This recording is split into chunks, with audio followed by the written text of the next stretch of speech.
Ne te marie jamais avant d'avoir ces 3 choses. Je vois beaucoup trop de sœurs se marier pour les mauvaises raisons et après souffrir. Je vais commencer directement par la troisième chose.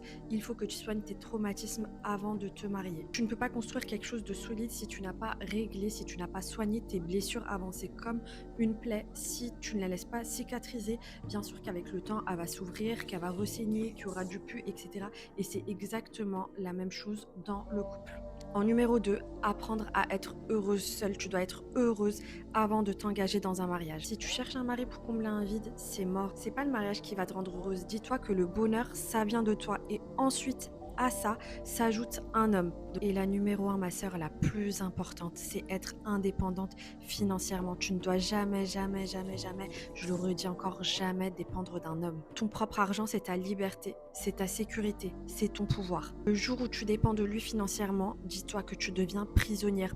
Même si c'est lui qui paye tout à la maison, c'est son rôle, il doit tout payer. Mais tu dois pouvoir avoir de côté soit de l'argent ou au minimum un diplôme.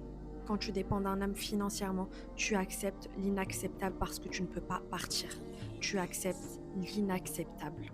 Il faut vraiment que tu te maries en position de force. Quand tu entres dans le mariage, tu dois entrer la tête haute, tu dois être indépendante, tu dois être forte, tu dois être épanouie. Et c'est là que tu choisis un homme parce que tu le veux, pas parce que tu en as besoin. Et c'est ça qui va faire la différence entre une femme forte et une femme fragile. Et il faut vraiment que tu deviennes cette femme-là avant de te marier.